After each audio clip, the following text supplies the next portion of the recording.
വീണ്ടും പുറത്തേക്ക് പോകാനായിട്ട് വേറെ ഡ്രസ്സൊക്കെ ഇട്ടു. അത് കഴിഞ്ഞ് ചക്കര പറഞ്ഞു ഫോണൊന്നും ഇങ്ങോട്ട് തന്നെ ഞാൻ ഒരു ഫോട്ടോ എടുത്തോട്ടെ എന്ന് ചോദിച്ചു. അങ്ങനെ ചക്കര ഫോട്ടോ എടുത്തു. അങ്ങനെ ഞങ്ങൾ വീണ്ടും യാത്ര തുടരാണ് കേട്ടോ. അപ്പം ഞങ്ങൾ ഇങ്ങനത്തെ വഴിക്കച്ചവടം വിൽക്കുന്ന ആൾക്കാരുടെ ഇടയിൽ കൂടെ ഞങ്ങൾ ഇങ്ങനെ പോയിക്കൊണ്ടിരിക്കുകയാണ്. അങ്ങനെ പോയിക്കൊണ്ടിരിക്കണം എൻ്റെ സമയത്ത് ചായ വേണമെന്ന് തോന്നിയിട്ടോ. അപ്പം ഞങ്ങളിങ്ങനെ വഴിക്കച്ചവടക്കാരെയൊക്കെ നോക്കി ഇങ്ങനെ പോയിക്കൊണ്ടിരിക്കുകയാണ്.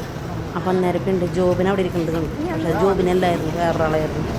അത് കഴിഞ്ഞ് ഞാൻ വിചാരിച്ചു അവളാന്ന് വിചാരിച്ചിട്ട് പിന്നെ ഞങ്ങളതൊക്കെ വിട്ട് പിന്നെ മുന്നോട്ട് പോയിക്കൊണ്ടിരിക്കട്ടാ. അപ്പോൾ ഉണ്ട് ഒരു പനനൊങ്ക് കരുതി. അപ്പം ഞാൻ പറഞ്ഞു ഏട്ടാ നമുക്ക് ഇവിടെ നിന്ന് പനനൊങ്ക് വാങ്ങിച്ചാലോ എന്ന് പറഞ്ഞു. അപ്പോൾ ഏട്ടനത് ഇങ്ങനെ നോക്കിയിട്ട് കുറച്ച് നേരം അവിടെ നിന്നു. അത് കഴിഞ്ഞിട്ട് പിന്നെ ഞാൻ എന്ത് ചെയ്തു, അയാൾ അത് എങ്ങനെയാണ് പൊടിച്ചെടുക്കണേന്നുള്ളത് ഞങ്ങൾ നോക്കുകയാണ്. ഒരു പനനൊങ്കിൻ്റെ ആ സംഭവത്തിനുള്ള അത് നമ്മുടെ കരിക്കിൻ്റെ വേറെ സംഭവമാണ് പനയിൽ നിന്നുണ്ടാവണ ആ സംഭവം. അപ്പോൾ അതിൻ്റെ ഉള്ളിൽ നിന്ന് 3 ഇത് കിട്ടുന്നുണ്ട്. അതായത് പനനൊങ്ക് 3 കിട്ടുന്നുണ്ട്. അവരൊരു പാള പോലെ എന്താ പറയുക ഓലയുടെ ഒരു ഷേപ്പ്. നമ്മൾ പണ്ട് പാള 2 സൈഡും തുന്നി കെട്ടി വെള്ളം കോരാനായിട്ട് പാള ഉപയോഗിക്കാറില്ലായിരുന്നു. അതുപോലെ അവർ ഒരു പാള 2 സൈഡും ഇങ്ങനെ കെട്ടി വെച്ചിരിക്കുകയാണ്. അതിൻ്റെ ഉള്ളിലേക്കാണ് ഈ പനനൊങ്ക് പൊളിക്കേണ്ടത് മൊത്തം അവരെടുത്തിടുന്നത് കേട്ടോ. ഒരു പനനൊങ്കിൻ്റെ ഉള്ളിൽ നിന്ന് 3 വെച്ചിട്ടാണ് കിട്ടുന്നത്. അങ്ങനെ 10 ആവുമ്പോൾ ആ 10 അവർ 100 രൂപയാണ് വില പറഞ്ഞത്. അങ്ങനെ ഞങ്ങൾ പറഞ്ഞ് അവസാനം 11 ഞങ്ങൾക്ക് 50 രൂപയ്ക്ക് അവർ തന്നു. അപ്പോൾ പലരും പല വിധത്തിലാണ് ഇവിടെ സാധനങ്ങൾ വിറ്റുകൊണ്ടിരിക്കുന്നത്. നമ്മൾ വില പേശുകയാണെങ്കിൽ അതിനനുസരിച്ച് സംഭവം കിട്ടും എന്നുള്ളത് ഉറപ്പാണ്. അപ്പോൾ ഇവിടെ സാധനങ്ങൾക്കൊക്കെ തീ പിടിച്ച വിലയാണ്.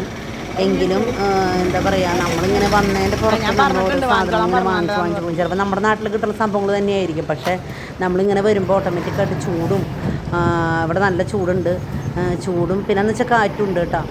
അപ്പോൾ അതുകൊണ്ട് നമ്മളതങ്ങ് വാങ്ങിച്ച് കഴിക്കും. അപ്പോൾ ഞങ്ങൾക്ക് 11 തന്നു, നല്ല 10 തന്നു.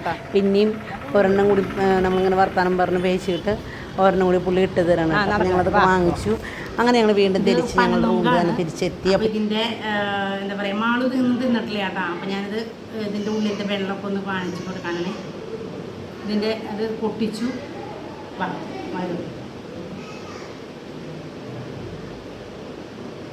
ഇച്ചിരി വെള്ളയേ ഉള്ളൂ.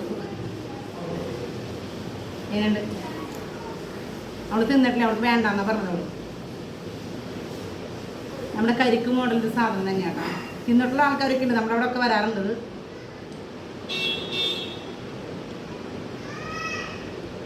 സൂപ്പർ ടേസ്റ്റാണ്. ഇവിടെ ഇഷ്ടം പോലെ മരങ്ങളുണ്ടെന്നാ പറഞ്ഞതിൻ്റെ. അവിടെ ഒരു കാർ വന്നിരിക്കുന്നു.